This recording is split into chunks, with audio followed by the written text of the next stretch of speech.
Teleco Lungrevink Letort, also known as Penstock, or to friends, Dudu. Dudu is a Doppler, and they're quite an interesting bunch, so let me tell you a little bit about their likely roots first. You've probably heard of a doppelganger before, a word that quite literally means double-goer. You might have used it to describe someone quite unlike another person, but a doppelganger is a faithful copy of someone else, not just someone to like. Down to the smallest details, they are, in essence, the same person. And though we know Dudu, and in fact most Dopplers in the Witcher world, as good-natured entities just trying to find their place in the world, doppelgangers were often depicted as an evil mirror to the real man or woman. They would try to influence the individual they impersonate and cause them to do terrible things. Or, as happens in Dudu's story as well, they'd simply pretend to be the real deal and cause trouble on their behalf. In the Witcher world, Dopplers are also called shifters, mimics, doubles, or pavrats, although they resent those names. And unfortunately, they're nearly extinct.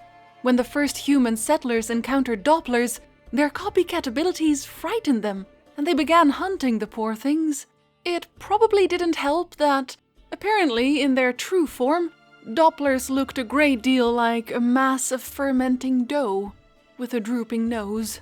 Though even outside the constant hunting, human cities also encroached on Doppler territory quite a lot, destroying their homes. Small wonder that they decided to go into hiding, by shapeshifting of course. You see, a Doppler doesn't even need to know a person well to copy them perfectly. A quick examination is enough. Their transformation isn't a mere illusion either. It's an extremely fine metamorphosis that imitates even the smallest details, down to their psyche, feelings, thoughts, and soul. And the amount of imitations they can create is limitless, as long as it matches their body mass. They can't turn into a giant or a mouse, and of course, silver chains stop them from transforming altogether. But other than that, they can be anyone, anytime, anywhere. And you'd be hard-pressed to find one unless they tell you. Even magic only has a chance to find them when they're in their true form. So what happened in Dudu's story then? How did he ever meet Geralt and Dandelion? Well, it all started with Geralt's visit to Novigrad, where he bought a new leather jacket of questionable quality. As luck would have it, Dandelion found himself on Geralt's path, after having been thrown out of his current lover's house, unsurprisingly. They decide to visit a tavern together called Pike's Grotto, where it turns out Dandelion still has an unpaid bar tab. Again, unsurprisingly. Luckily, a halfling by the name of Dainty Biberveldt was having breakfast in the same tavern, and Dandelion figured he could probably talk a free meal out of the poor guy. He was right, of course, although Dainty seemed rather uncomfortable around Geralt, fidgeting nervously as they spoke. Until eventually, after Dandelion asked him to pay for a trip to the Passiflora as well, Dainty insisted he had to leave for a very important business meeting. Really, he hadn't the time to stick around. Unfortunately, before he could leave for his very important meeting, another Dainty Biberveldt entered the little alcove they were in. Only this Dainty was very angry, and his clothes were very dirty. At the sight of the newly arrived Dainty, the old Dainty attempted to make a mad dash for freedom, dropping to the floor and crawling off with his suddenly elongated limbs, more akin to spider legs than anything else. But unfortunately for our Doppler friend, after some acrobatics and struggles on everyone's part, he was captured by Geralt and wrapped in a silver chain.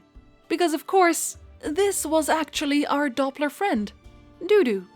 As they sat back down, Geralt tried to explain as much as he knew about Dopplers, with Dudu next to them in his own fermenting dough shape. After a while and several complaints from the tavern guests, they decided it was probably best to have Dudu turn back into Dainty, just in case. And after his transformation, Dudu and Dainty explained what exactly happened. Turns out that Dudu had taken on Dainty's appearance about 3 days back. While on his way to sell his horses at Devil's Crossing, Dudu had knocked Dainty over the head and taken his place, without any of the servants noticing, of course. He'd gone on to sell Dainty's horses in Novigrad instead, for a lot more money than Dainty had expected. You see, Dudu was in fact a master merchant. He knew exactly how to play the market and, no doubt due to his shape-shifting abilities, he had access to some pretty sensitive information, allowing him to make deals no one else would even think of. In fact, he'd already invested the money he'd made on the horses into rather large amounts of seemingly pointless items. Red dye, mimosa bark, rose essence, rancid fish oil, earthenware bowls, beeswax, and cotton cord. Dainty had no idea what Dudu had been thinking, buying all that junk, and he was getting angrier by the minute until he tried to reach for Geralt's sword himself. Fortunately for Dudu, they were interrupted by a man looking for Dainty Biberveldt. Of course, both Dainties responded, and in the following confusion, Dudu managed to escape. The man asking for Dainty, as it turns out, was there to collect taxes on the ridiculous amount of money Dudu had been making ever since he came to Novigrad. Of course, everyone was still under the impression that Dudu was Dainty. But poor Dainty didn't have any money, of course, and so our three friends ended up outside the tavern, lamenting their lack of funds. As if to add insult to injury, they're then jostled by the head of the temple guard, Chappelle, known for his fanatical devotion to the eternal fire. Chappelle clearly had an interest in Dopplers and even asked Geralt what it might cost to capture one alive. Regardless, Chappelle tells them to leave this city immediately, or at least after paying Dainty's debts. And they better not spread any more talk of Dopplers, because they're obviously not real. After Chappelle left, they were approached by yet another somewhat angry human. A man called Muscadin was ostensibly annoyed that Dainty hadn't informed his fellow merchants about his lucrative deals, noting that it must be a non-human thing. After all, Viberveldt of the Dwarven Bank gave Dainty a loan easily as well. And that throwaway line was exactly the lead our friends needed to follow Dudu's trail. At Vivaldi's bank, Vimy tells them that yet another one of Dudu's purchases had turned into gold. But as they talked, a messenger with instructions from Dainty Biberveldt ran into the office as well. Needless to say, given that Dainty was also in said office, Vivaldi was rather confused, but per Dainty's request, still explained what had happened in the past 3 days. Dudu had used some loans granted by Vivaldi to fund several very strange transactions. Though strange as they were, in the end, they made Dudu a rather hefty sum of money, paying back his debt not only to Vivaldi, but also the taxes owed by Dainty. However, Vivaldi still was quite worried, as Chappelle had been snooping around, and the profit Dudu had earned was made mainly by coasting off some very sudden political changes. Of course, Vivaldi didn't know that he'd been dealing with a Doppler, probably the best spy one could possibly hope for. Their little chat was interrupted eventually, as Dudu's messenger ran in again, barking more orders, and as Dainty now trusted Dudu entirely, he simply let it be, and instead asked said messenger where they might find Mr. Dainty Biberveldt. Apparently, Dudu was hanging about the West Bazaar, and so our friends took off to try and find their little Doppler. Each in their own way, of course.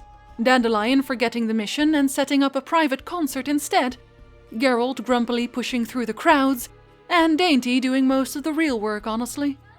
Unsurprisingly, once they found Dudu, he didn't exactly stand still for a friendly chat, but raced off across the market.